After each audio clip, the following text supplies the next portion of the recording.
bukti fisik untuk izin guru yang sakit itu adalah surat keterangan dari dokter gitu. Maka terjawablah mengapa kami memilih yang untuk A2 ini adalah yang 4 ini. Sehingga pada akhirnya nilai SKPM kami adalah 69,01. Halo bos, lapor bos, SDM wis selesai gitu. 26/26 wis kabeh.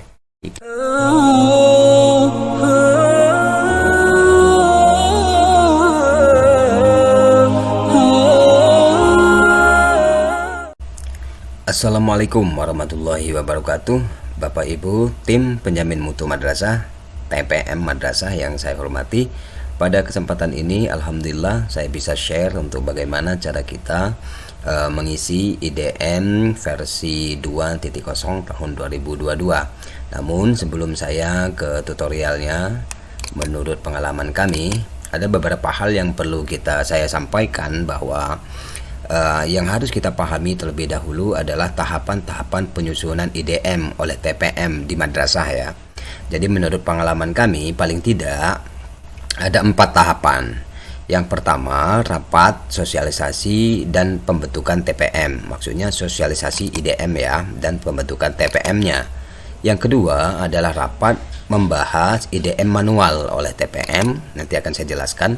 Kemudian yang ketiga, rapat penyetoran dan pembahasan bukti fisik. Dan yang terakhir adalah pengisian IDM online oleh operator IDM.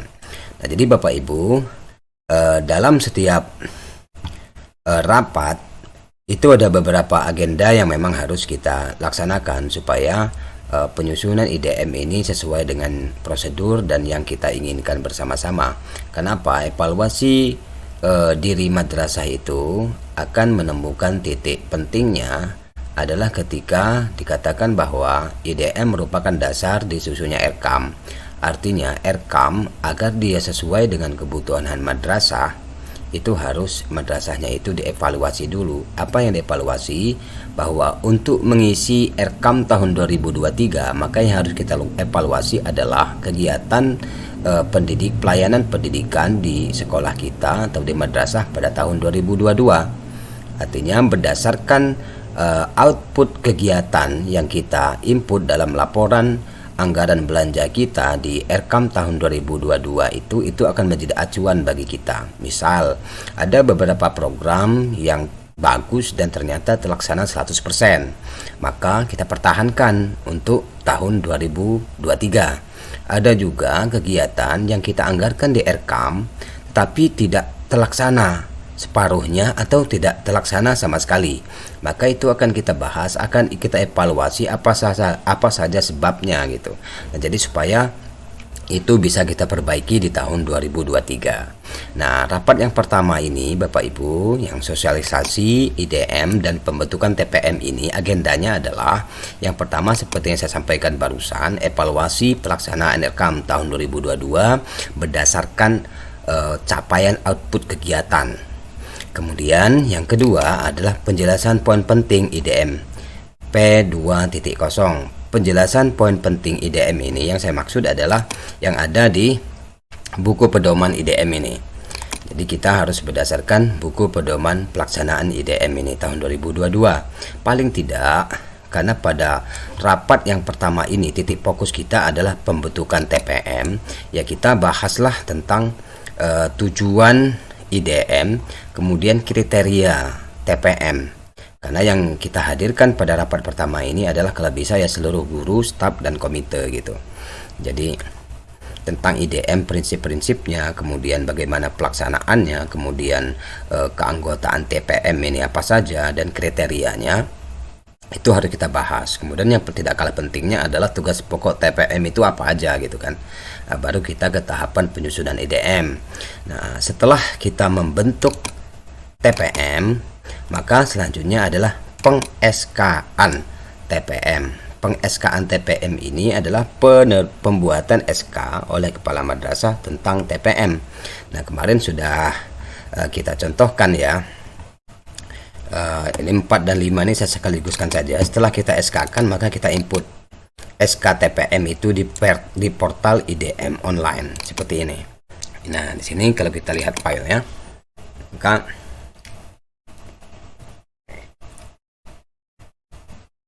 ini adalah SK TPM ya. SK TPM sampai ke di sini ada beberapa keanggotaannya, kemudian tupoksinya, kemudian ini anggota-anggotanya. Jadi sesuai yang kita input di sini. Dan anggota-anggota ini Bapak Ibu, jadi adanya anggota-anggota ini adalah merupakan hasil keputusan rapat. Artinya kita pilih sesuai dengan tupoksinya masing-masing dan kemampuannya ya. Artinya mulai dari kepala madrasah sebagai penanggung jawab, kemudian waka kurikulum sebagai ketua TPM, waka kesiswaan sebagai sekretaris, kemudian di bidang sarpras itu lebih baik dia ke bendahara. Kemudian kalau misalnya ada waka di bidang sarpras kan dia mesti waka di bidang sarpras ya. Kemudian ada juga dari komite, ada juga operator madrasah dan guru dan tenaga kependidikan serta perwakilan dari murid ya, orang tua murid. Nah, jadi keanggotaan ini merupakan hasil keputusan rapat yang pertama ini. Nah, Bapak Ibu, setelah kita menyelesaikan proses ataupun agenda-agenda yang kita lakukan di rapat yang pertama, maka untuk selanjutnya kita rapat yang kedua. Rapat yang kedua itu pembahasannya adalah tentang IDM manual oleh TPM. Nah, jadi karena di rapat pertama itu kita sudah membentuk TPM, maka di rapat kedua itu yang hadir hanya TPM saja. TPM berdasarkan SK ini tadi seperti yang ini. Jadi ini saja, hanya berapa orang, 9 kalau nggak salah ini ya yang hadir. Nah, apa yang dibahas? Yang dibahas adalah pembahasan tabel IDM manual atau yang disebut kalau di portal IDM itu kertas kerja. Nah, saya sebutkan di sini berupa file Excel, judulnya ini. Kalau kita download nanti seperti ini. Seperti apa bentuknya? Nah, seperti ini Bapak Ibu. Nih. Nah, jadi filenya nanti akan seperti ini. Kalau saya perbesar. Nah, ini adalah file kertas kerja ya. Nah, sebelum kita membahas atau menginput IDM secara online. Nah, ini kita dapat dari mana? Sebenarnya ini didapat dari sini Bapak Ibu. Kalau kita lihat untuk ini dia. Untuk mendapatkan file Excel ini, file Excel yang ini, yang pengerjaan penginputan IDM P2 secara manual itu bisa kita awali dengan mengisi file Excel yang sudah kita download dari sini. Yang disebut di sini unduh kertas kerja. Jadi kalau kita unduh kertas kerja, hasilnya nanti filenya adalah judulnya seperti ini. Nih, IDM Erkam P.2 strip final ini. Isinya adalah tentang ini. Nah, jadi ini yang kita bahas pada rapat yang kedua. Apa yang dibahas Bapak Ibu? Yang dibahas adalah mulai dari indikator, skor, deskripsi, alasan dan lain-lain. Nah, jadi di sini kita lihat kalau langsung kita bahas ke sini ke IDM yang manual ini Bapak Ibu. Saya berikan contoh yang kita bahas itu adalah indikatornya. Indikator itu pertanyaannya ya. Misalnya ini siswa menunjukkan perilaku religius dalam aktivitas sehari-hari di madrasah. Nah, jadi perlu saya sampaikan Bapak Ibu bahwa yang bisa kita ubah dalam file ini adalah yang berwarna ini, berwarna grey ya, berwarna abu-abu ini. Nah, ini contohnya skor. Skor apakah ini kalau di online-nya disebut level ya, tingkat 1, tingkat 2, tingkat 3, tingkat 4 sesuai dengan kondisi real kita dalam hal ini, dalam hal indikator ini. Misalnya di sini kalau kita lihat apa-apa saja indikator dan dokumen pendukung yang harus disiapkan, daftar hadir peserta didik dalam kegiatan sholat berjamaah, kemudian jurnal pendidikan agama, kemudian daftar pelanggaran tata tertib.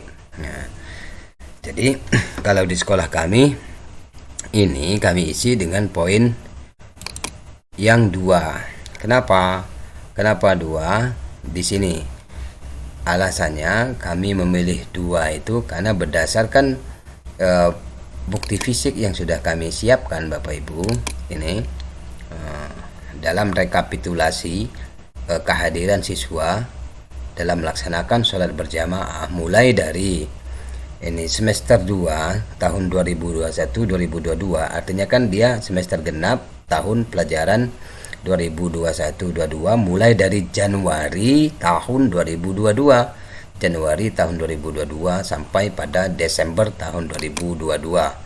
Sehingga di bawahnya ini ada jumlah persentase. Kalau ini kan di jumlah persentase dia per bulan. Maka setelah kami jumlahkan setiap bulannya ini persentase ini, di sini 79, kemudian ada juga hasil persentasenya itu 84. Dari rekapitulasi ini kami jumlahkan, punya kami itu jumlahnya adalah 798. Setelah kami bagi 10 ya, karena kami targetkan waktu itu dia 10 bulan pelaksanaan sholat berjamaah ini, dipotong libur-libur segala macamnya itu, maka kami persentase rata-ratanya adalah 79,8%. Nah, maka di sini Bapak Ibu kalau kita lihat di tingkatan 78,9% itu ada di tingkatan 2, bahwa selama 2 semester terakhir 70% sampai dengan kurang dari 90% siswa mengikuti kegiatan sholat berjamaah, tadarus bersama, infak mingguan, dan ibadah rutin lainnya berdasarkan bukti fisik yang sudah kami siapkan ini. Nah, jadi dia beralasan. Nah, mengapa kami pilih 2 itu, karena alasannya ini gitu, bukti fisiknya. Jumlah dari persentase per bulan ini mulai dari Januari sampai dengan Desember tahun 2022. Maka di sini kami pilih poin 2. Nah, kemudian ini nggak usah diperbaiki, ini juga nggak usah diperbaiki, biarkan saja dia otomatis, karena yang bisa kita perbaiki itu adalah yang berwarna grey ini dan yang berwarna ini, warna biru muda ini. Nah, kenapa ini biru kita bisa kita ubah? Karena di sini adalah alasan deskripsi ya.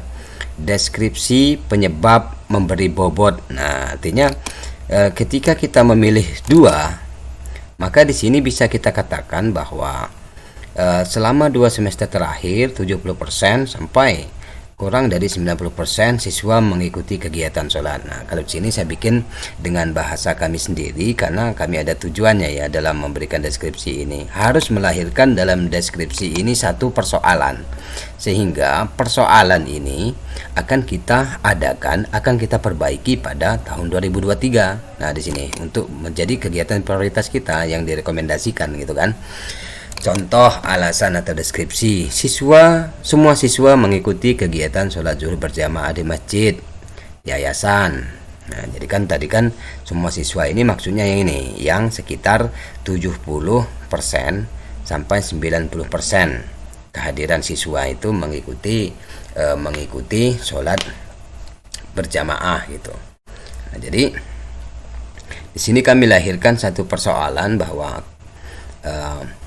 karena madrasah kami tidak memiliki ruang ibadah atau musola, kami bekerja sama dengan pengurus masjid yayasan. Namun kami mendapat komplain atas pemakaian air PDAM yang digunakan siswa yang menyebabkan dana tagihan listrik meningkat gitu kan. Maka Bapak Ibu, di sini kan sudah kelihatan bahwa yang akan menjadi prioritas kita pada tahun 2023 ini untuk mengatasi masalah yang ada di deskripsi ini, supaya kegiatan sholat berjamaah ini bisa kita pertahankan dan kedepannya bisa lebih bagus lagi gitu, bahwa kita harus atasi masalahnya. Masalahnya itu apa? Masalahnya adalah pengurus masjid itu meminta kita agar memberikan bantuan untuk membayar tagihan PDAM ya, 50-50 lah ya, nggak semua gitu. Nah, sehingga di sini kita rumuskan untuk kode SNP. Kalau kita kode ini bisa kita ubah ya, artinya kalau di sini karena di bidang budi pekerti itu, kalau kita lihat di sini di file ini bisa ya, bisa kita lihat di ini di daftar sub kegiatan. Kalau kita geser ke sini atau kita bikinkan yang baru ini isinya. Maka di sini 289 itu kode sub kegiatannya adalah 289. Ini 289 ya. Jadi pengembangan pendidikan karakter, penumbuhan budi pekerti ya, karena sholat berjamaah itu kan di bidang ini, di bidang pendidikan karakter, pengembangan pendidikan karakter ini. Nah, jadi ini munculnya itu dari sini sebenarnya. Nah, pengembangan style proses, kemudian pendidikan karakter dan pengembangan diri, kemudian pengembangan pendidikan karakter garis miring pertumbuhan ini. Jadi kita tentukan, kita isi nanti untuk prioritasnya. Prioritas ini hanya urutan perankingan ya. Kelompok sasarannya jelas siswa, kemudian outputnya, karena di sini tadi rumusan masalahnya adalah masalah air PDAM, maka untuk output jawaban dari rumusan masalah itu yaitu tersedianya pembayaran tagihan air PDAM masjid gitu ya selama 12 bulan. Nah, jadi kita bayarnya itu ya separuh-separuh gitu kan, berdasarkan nota tagihan PDAM yang ditunjukkan oleh masjid gitu, pengurus masjid. Nah, kemudian outcome-nya atau manfaat dari output itu terlaksananya program pengembangan diri bidang keagamaan seperti sholat zuhur berjamaah dengan baik, sehingga perilaku religius siswa melalui program pengembangan diri bidang keagamaan madrasah dapat ditingkatkan. Target kita isi dengan 100%, karena harapan kita adalah dia terlaksana semua gitu. Targetnya itu 100%. Apa yang kita butuhkan, maka itu adalah yang ada di komponen biaya utama ini. Yang kita butuhkan itu adalah tagihan air PDAM. Dari mana bahasa ini kita ambilkan? Kita ambilkan bahasa ini dari komponen. Dari komponen ini. Kita cari di sini dia tagihan air. Ini kebetulan ini sudah ada gitu tagihan air. Maka ini kode rekeningnya ini 52213, ini uraiannya, maka itu kita isikan di sini. Ini adalah komponen yang akan kita lakukan di tahap atau di tahun 2023 nanti di RKAM kita. Kemudian selanjutnya Bapak Ibu, saya berikan contoh adalah yang A2. A2 ini indikatornya adalah guru hadir di madrasah melakukan fungsi pembelajaran, pembimbingan, dan pelatihan sesuai jadwal dan waktu yang ditetapkan oleh madrasah, baik secara daring maupun luring. Nah, jadi ini kaitannya kita lihat dulu, kita ciri dulu, identifikasi dulu untuk bukti fisik dan dokumen apa saja yang perlu kita siapkan. Yang pertama adalah rekapitulasi daftar kehadiran guru untuk kegiatan pembelajaran. Yang kedua,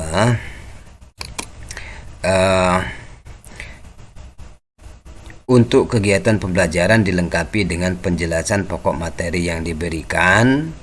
Kemudian laporan, ini cuma dua indikasi atau indikator dari dan bukti fisiknya.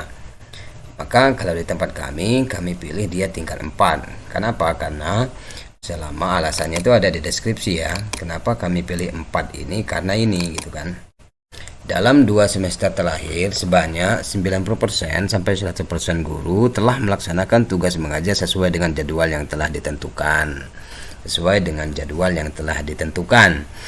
Kemudian jika guru berhalangan hadir, maka guru bersangkutan membuat surat izin atau pemberitahuan. Nah, kalau kita lihat bukti fisiknya itu di tempat kami ini Bapak Ibu adalah A2 ini rekapitulasi kehadiran guru ya. Ini rekapitulasi kehadiran guru. Kita putar. Ya, seperti ini rekap kehadiran gurunya. Kita lihat ini 98% di semester genap tahun 2021-2022, kemudian di tahun pelajaran 2022-2023 nya sampai Desember kemarin itu 99%, sehingga kita ambil rata-ratanya.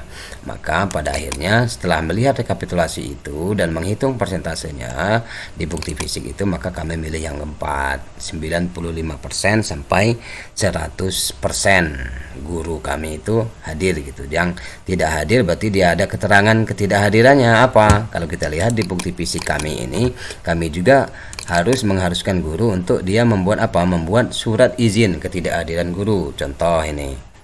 Nah, ini pada bulan Januari 2022 guru sakit, berarti bukti fisik untuk izin guru yang sakit itu adalah surat keterangan dari dokter gitu. Maka terjawablah mengapa kami memilih yang untuk A2 ini adalah yang 4 ini. Kenapa kami memilih untuk yang A2 ini yang tingkat 4? Nah, jika terdapat guru yang tidak dapat hadir dikarenakan alasan yang sangat jelas dengan bukti yang akurat. Bukti yang akurat itu berarti tadi adalah surat izin atau surat keterangan sakit dari dokter ya. Maka kami pilih ini, pilih yang 4, level 4 dengan alasan ini. Kemudian untuk di kode ininya, kode kegiatan dia 61712. Kalau kita klik saja, ditulis saja di sini, kita pilih ya di sini. Bisa kita turunkan begini. Jadi 61712 ini kita ambil dari 6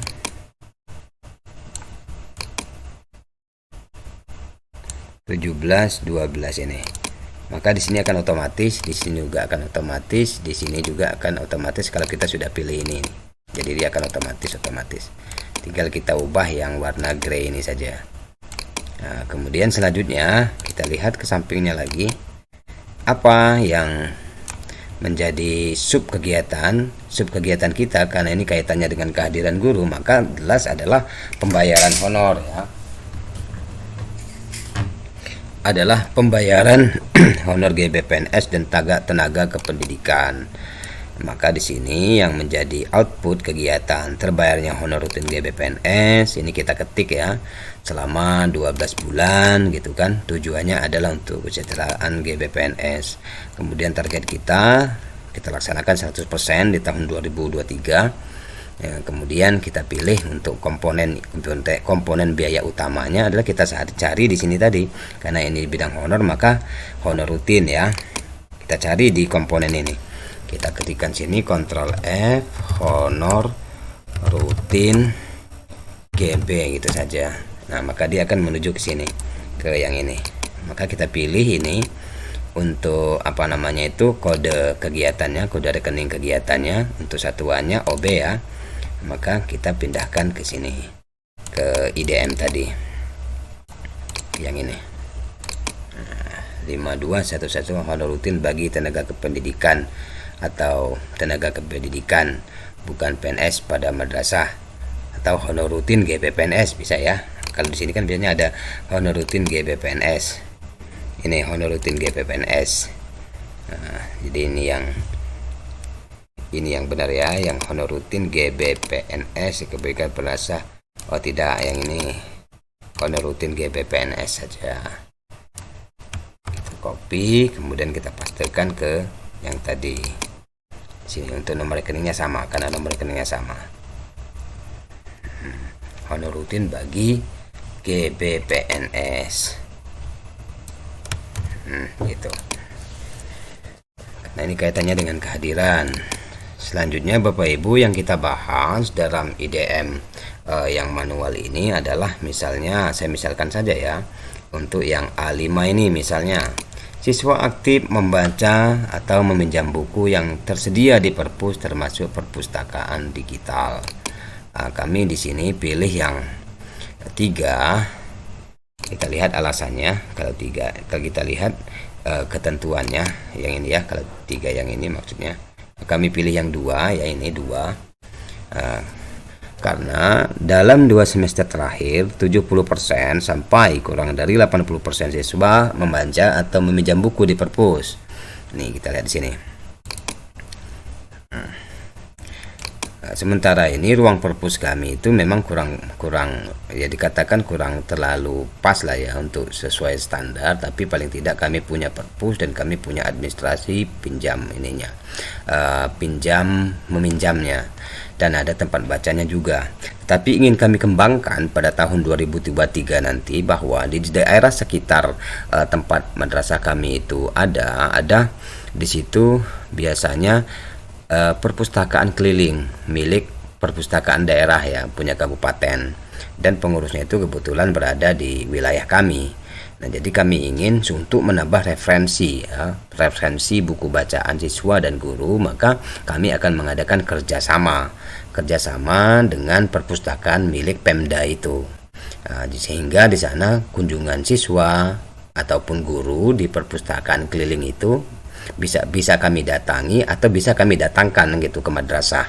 Sehingga di sini di bidang perpus itu dia larinya ke pengembangan standar proses. Kalau kita lihat di sini ya, pengembangan standar proses itu. Ini kan 2218 ya, saya berikan contoh 2218 di daftar sub kegiatan ini 2218 ini pemberdayaan perpus ya, saya tandai kuning ini pemberdayaan perpus. Kemudian di standar proses, maka kelihatan di sini dia. Kemudian kita isi untuk yang warna grey-nya, untuk yang warna grey ya.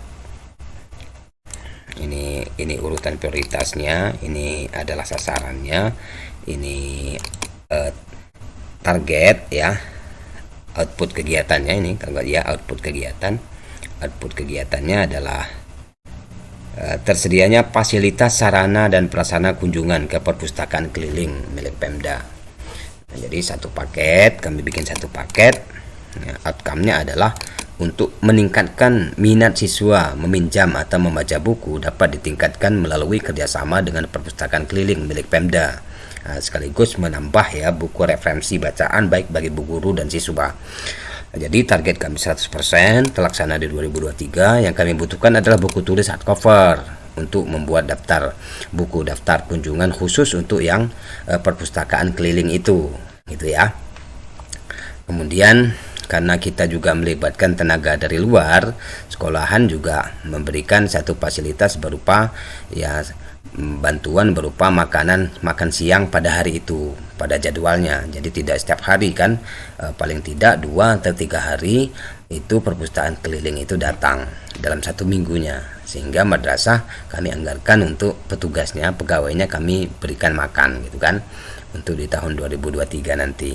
Nah, jadi Bapak Ibu, kegiatan ini mengisi IDM yang bentuk manual ini.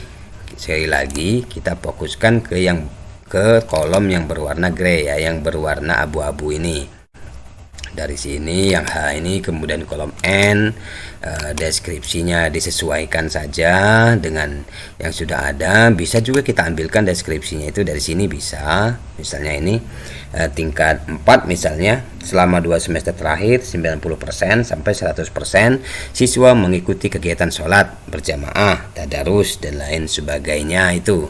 Nah, jadi ini berdasar ini kita pindahkan ke sini gitu. Alasan itu bisa saja, enggak harus yang seperti ini alasannya, tapi bisa kita ambilkan dari sini saja, alasannya boleh.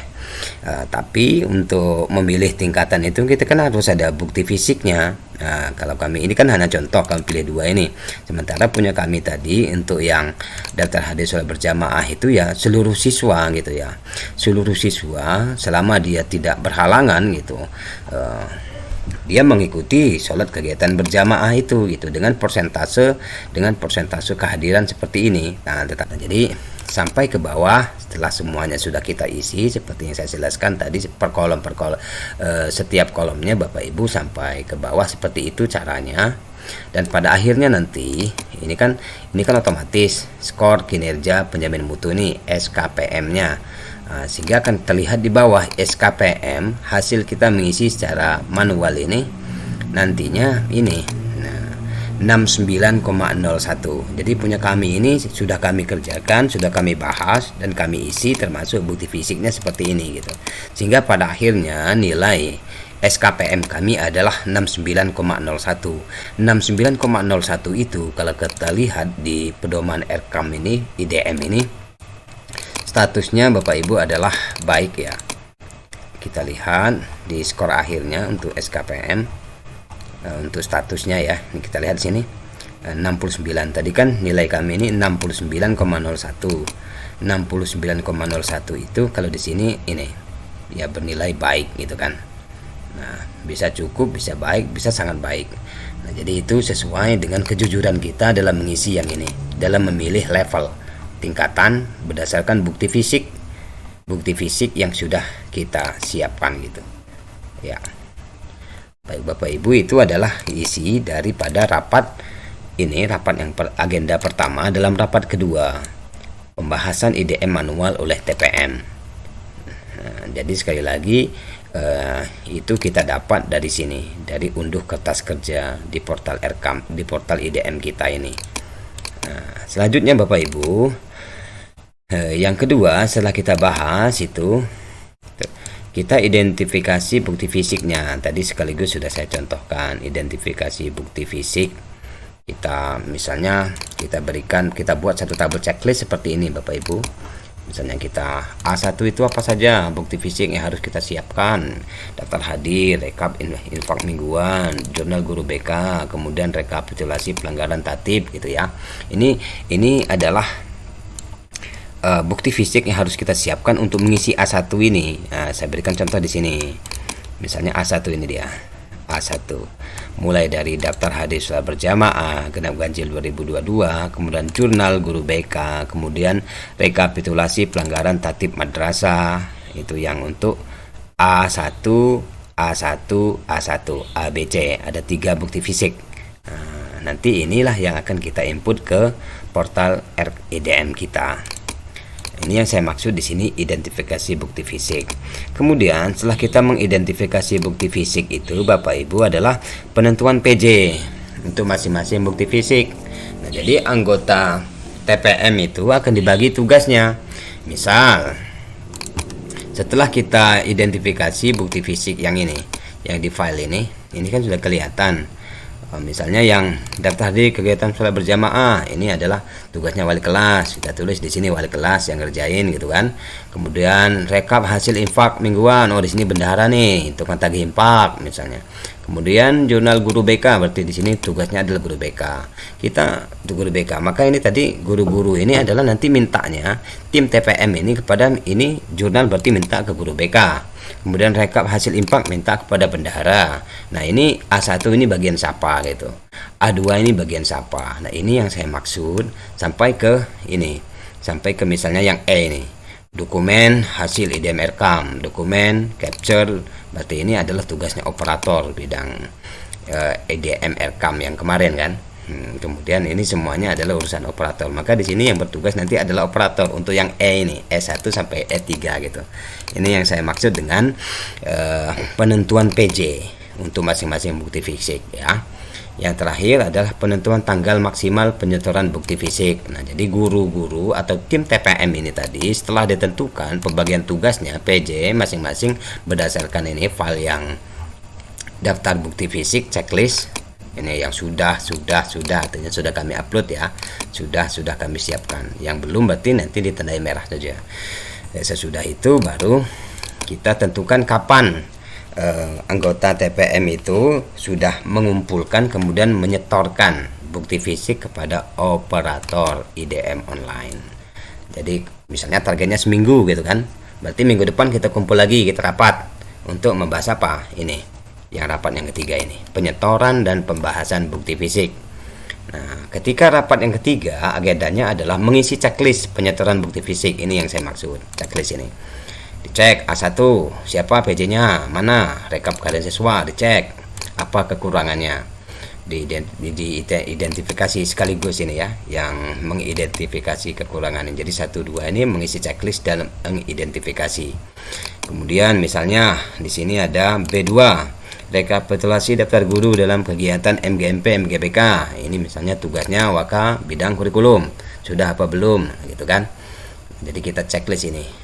Setelah itu yang tidak kalah pentingnya Bapak Ibu, karena di portal RKAM itu di ini filenya itu harus besarnya maksimum 5 MB gitu. Maka kalau misalnya dalam bukti-bukti fisik yang sudah kita siapkan ini dia misalnya A1B, A1A, A1B, A1C ini dia ketika dikombine atau dipisah itu dia melebihi 5 MB, maka nanti di IDM di portal ini dia akan menolak karena lebih dari 5 MB. Maka tugas kita pada rapat yang ketiga ini adalah mengkompres file PDF yang lebih dari 5 MB di PDF kompresor. PDF kompresor itu bisa kita online saja, secara online bisa Bapak Ibu. Misalnya kita klik aja PDF kompresor ya. Seperti ini bisa, maka ilovepdf.com bisa, PDF to go juga bisa. Itu saya kira Bapak Ibu sudah lebih paham masalah itu. Nah, sekarang selanjutnya adalah target kita, baru kita pengisian IDM online oleh operator. Nah, jadi Bapak Ibu, ini adalah tahapan terakhir, bisa dilakukan oleh satu orang, yaitu operator penginput data saja. Nah, bisa atau bersama-sama juga bisa, lebih cepat lagi. Nah, jadi inilah tahapan-tahapan penyusunan IDM oleh TPM di madrasah. Nah, kemudian selanjutnya yaitu pengisian IDM online oleh operator.